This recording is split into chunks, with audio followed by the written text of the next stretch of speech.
안녕하세요. 건강 정보를 자세히 들여다보는 건강 돋보기 TV의 한의학 박사 박지영입니다. 이런 경험 있으신가요? 밥만 먹으면 갑자기 가슴이 답답해집니다.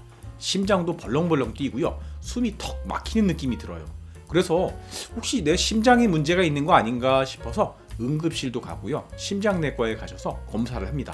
심전도, 심장 초음파, 이 48시간 홀터링 검사를 다 해봐도요. 결과는 정상입니다.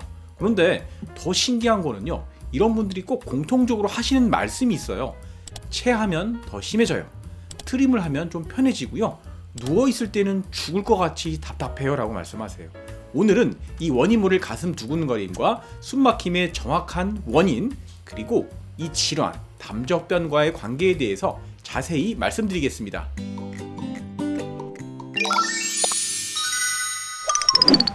앞서 말씀드린 증상들 구체적으로 보면 이래요. 밥만 먹으면 가슴이 답답하고요. 심장이 벌렁거리고 숨이 턱 막히는 느낌이 들죠. 누워있으면 더 심해지고요. 트림을 하거나 방귀를 뀌시면 좀 편해져요.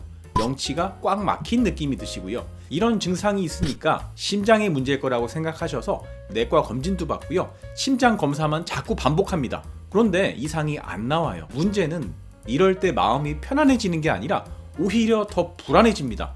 아니, 나는 이렇게 힘든데 왜 검사에는 안 나오지? 그런데 심장의 문제가 아닌 가슴 불편함의 원인은요, 다름 아닌 위장입니다. 특히 이 담적병 환자분들에게서 이런 증상이 굉장히 많이 나타나요. 자, 해부학적인 설명을 먼저 해볼게요. 우리 몸의 내부 장기는요, 횡격막이라고 하는 두툼한 근육 조직을 경계로 위층, 2층에는 심장과 폐가 있고요. 1층, 아래층에는 간과 위장으로 나뉘어집니다. 그런데 이 횡격막은 완전히 막힌 벽은 아니고요. 작은 구멍들이 있는데 여기로 여러 개의 배관이 지나가요. 첫 번째, 음식물이 지나가는 식도가 횡격막을 뚫고 올라가고요. 혈관도 지나갑니다. 심장에서 내려가는 큰 대동맥도 지나가고요. 말초로부터 혈액이 심장으로 되돌아오는 하대정맥도 지나갑니다. 이뿐이 아니라 신경도 지나가죠. 식도를 따라서 그 옆으로 자율신경계의 하나인 위주신경도 따라서 내려갑니다. 그런데 문제는 우리가 호흡을 할 때 숨을 들이쉬면 횡격막이 밑으로 충분히 내려가고요. 내쉴 때는 위로 올라와야 합니다. 초등학교 때 했던 실험으로 말씀드리면요. 밑이 뚫린 풍선을 잡아당기면 폐 모양의 풍선이 부풀고요. 놓으면 줄어들죠. 이 문제는 이 횡격막이 제대로 움직이지 않을 때입니다. 어떻게 될까요? 우선 숨 쉬는 게 불편해지겠죠? 그 원인 중에 하나가 바로 오늘의 주제, 위장 문제입니다. 소화불량이 오래되면요, 위장 운동이 저하되고요, 음식물이 위장에 오래 정체되면서 가스가 차면서 복부 압력이 높아지게 됩니다. 한의학에서는 이럴 상태를 담적이라고 설명해요. 이 담적이 심해지면 복부 팽만과 가스로 인해서 위장이 위로 팽창하면서 횡격막을 지속적으로 위로 밀어 올리게 됩니다. 심장과 폐를 물리적으로 압박하니까 불편함을 느끼게 되고요. 어르신들이 말씀하는 가슴이 치받친다는 표현하는 게 바로 이거예요. 문제는 여기서 끝나는 게 아니라 횡격막의 움직임이 둔해지면서 굳어버리면 횡격막 열공, 즉 구멍을 지나가는 배관들인 식도와 혈관, 미주신경까지 압박을 받게 돼요. 첫 번째, 자율신경 증상이 나타날 수 있어요. 특히 미주신경은 위장과 심장, 호흡, 자율신경계와 직접 연결되기 때문에 횡격막 긴장과 위장 압력이 지속되면 자율신경의 불균형 증상이 나타나요. 가슴도 답답하고 숨이 막히는 느낌이 들고 불면증, 불안감, 예민함, 어지러움, 상열감, 체온 조절이 잘 안 되는 느낌 같은 증상이 나타날 수 있어요. 자, 두 번째, 이 횡격막 주변의 압력이 높아지면요, 식도와 위의 연결 부위도 눌리게 돼요. 그러면 영유성 식도염, 신트림, 잦은 체기, 명치 답답함, 복부 팽만감 같은 증상이 반복될 수 있어요. 자, 오늘 주제가 여기서 나오는데요. 심장에서 밑으로 내려가는 대동맥이 눌리게 되면요, 가슴 두근거림, 이 담적병 환자분 중에서 실제로 심장이 가슴이 아니라 명치에서 뛰는 느낌이라고 말씀하시는 분들도 많아요. 저혈압, 피로, 어지럼증, 창백함 증상이 나타날 수 있고요.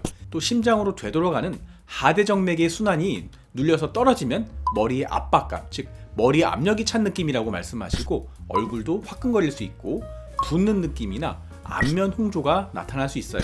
즉 위장의 문제가 단순하게 소화불량과 체기에서 끝나는 게 아니라 혈액순환과 자율신경에 영향을 미쳐서 전신의 증상을 나타낼 수 있어요. 이를 한의학에서는 담적병 또는 담적증후군이라고 부릅니다. 그리고 이런 분들의 특징이 있습니다. 앉아있을 때보다 누우면 더 힘들고 죽을 것 같아요. 왜 그럴까요? 누우면 원래 위장에 있는 가스와 압력이 횡격막 방향으로 더 밀려오기 쉽기 때문입니다. 특히나 밤에 과식하거나 야식을 드시고 누우면 위가 팽창한 상태에서 횡격막을 아래에서 계속 밀어 올리게 됩니다. 그러면 횡격막의 움직임이 더 제한되고 식도의 압력도 올라가면서 숨막힘, 가슴 두근거림, 역류감, 가슴 압박감 같은 증상이 더 심해지는 거예요. 실제로 역류성 식도염 환자분들이 밤에 더 힘든 이유도 이와 같은 원리입니다. 또 많은 분들이 이렇게 말씀하세요. 트림하면 좀 살 것 같아요. 방귀를 뀌고 나면 편해져요. 이유가 있습니다. 트림이 나오면 위 안에 있던 가스 압력이 빠지면서 횡격막을 밀어올리던 압력이 감소하게 됩니다. 즉 위장의 압력이 줄어드니까 횡격막의 움직임도 조금 편안해지고요. 가슴 답답함이나 숨 막힘도 일시적으로 감소하는 거예요. 자, 아직 이해가 안 가는 분, 어려운 분들 위해서 정리해 드릴게요. 이것만 아셔도요, 병원 가는 횟수, 응급실 가는 횟수가 줄어듭니다. 진짜 심장병은요, 계단을 오르거나 뛸 때, 즉 심장이 일을 더 해야 될 때 가슴에 불편한 증상이 심해집니다. 반면에 위장의 문제, 즉 담적병은요, 밥을 먹은 후에 혹은 가만히 누워있을 때 가슴 답답함이나 두근거림이 더 심해집니다.